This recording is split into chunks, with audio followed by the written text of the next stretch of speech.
What a weekend for Americans abroad. Goals from Haji Wright, who had 2. Alex Endejas, Christian Pulisic, Serginho Dest, John Brooks, who had a goal and a red card.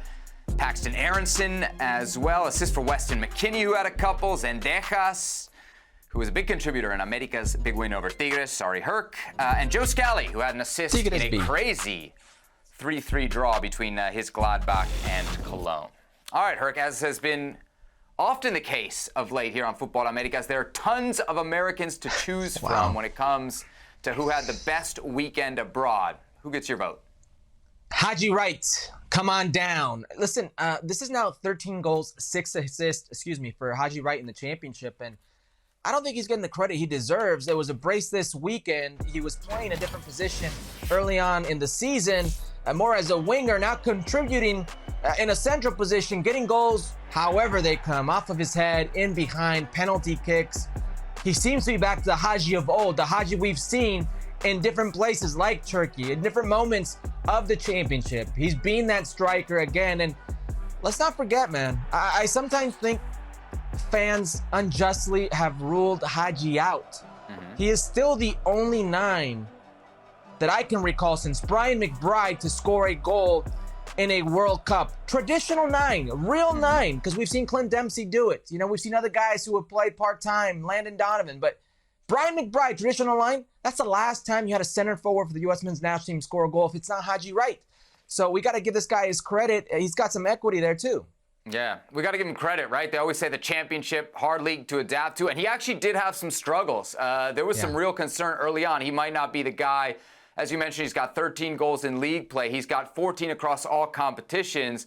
And Coventry, with Wright doing a lot of the damage, is having a hell of a run in the FA Cup. So his team is having a good season.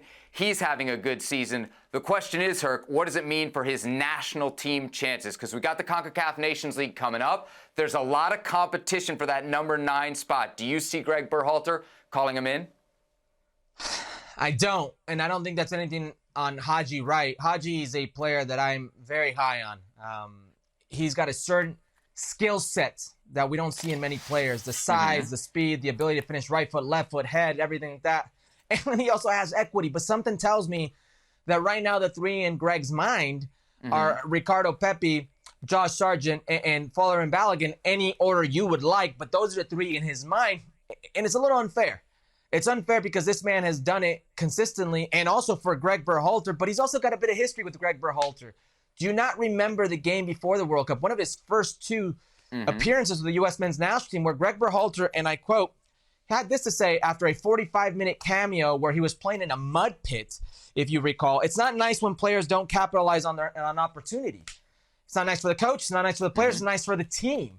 He's never criticized another player in the U.S. men's national team setup. Not publicly. He did with Haji Wright. And now I'm not saying that means anything. I'm just saying he doesn't have the benefit of the doubt like other players. And right now, those other players ahead of him, they're hot, or they've got a little bit more equity built in with Greg Berhalter. I don't think it happens. Let me help you solve the problem here. Just hear me out. All right. Why not take 4 forwards? If you got this many guys who you potentially like, why not, especially when you got so many versatile players, midfielders who can do a couple jobs, wingers that can do a couple jobs, outside backs that can do a couple jobs, center backs who can play outside back. When you have that much versatility in this roster, why not take 4 forwards, especially, Herc, thinking back to what happened at the World Cup when you had an injury and you're left with Jesus Ferreira for the knockout round games as kind of your only option there. As the number 9, especially when I think if we're being honest about guys who could start for the U.S., I know Ricardo Pepi's good, and I know that Greg Berhalter seems to have some confidence and faith in him, but he started 1 game all year. Do you see him as a realistic option to start here in Nations League? Now, I don't know with Greg Berhalter anymore because it depends on the profile of the team that he's playing against. That's what he manages his 9s for. I agree with you, Seb, and to strengthen your argument, 3 of these 4 9s, 3 of those guys, whether it's Josh Sargent, Fowler and Balogun, or Haji Wright in this case, have all played winger at some point this season. So talk about versatility. There's no need to take a 3rd goalkeeper in my eyes. I'm with you on this one. You got to go with players who you think could, one, be competitive and somewhat hot or stay hot, and all 4 have proven that this season. I don't think that's a crazy shout at all.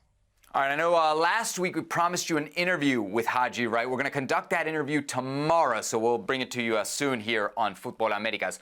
My best weekend, Herc, goes to Weston McKennie, who had a couple of assists for Juventus in a 2-2 draw against Atalanta. I mean, what more can you say about what Weston McKennie is doing right now?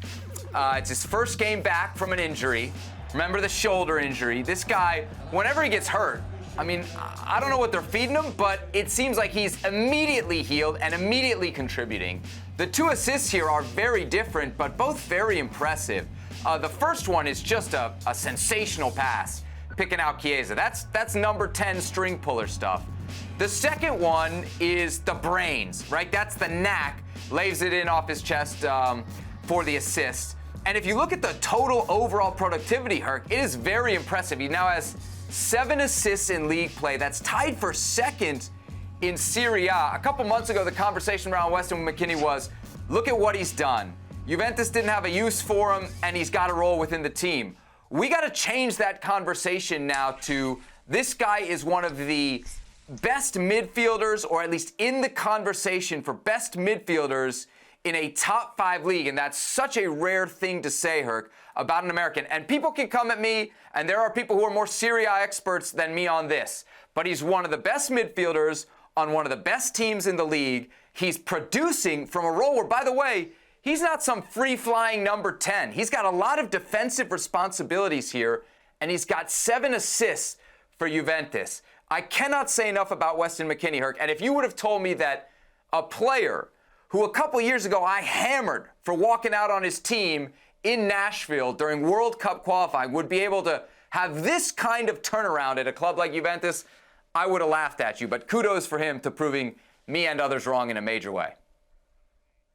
I mean, you, Landon Donovan, Taylor Twellman wanted him off the U.S. men's national team at one point, you know?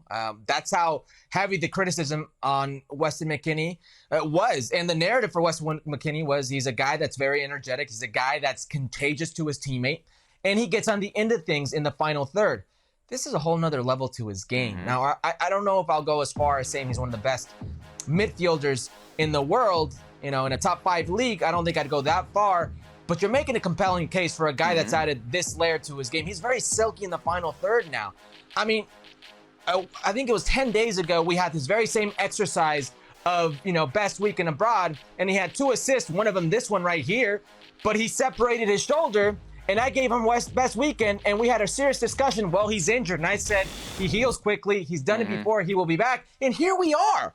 That's been his season in a nutshell for a guy that was deemed not good enough or not important enough, or not useful to go on a USA preseason tour to all of a sudden being one of the more consistent players that Maxi Allegri has. It's been a ridiculous turnaround from his time at Leeds. Yeah, doing it in Serie A, and I wouldn't be surprised if he brings some of that to CONCACAF here for the Nations League.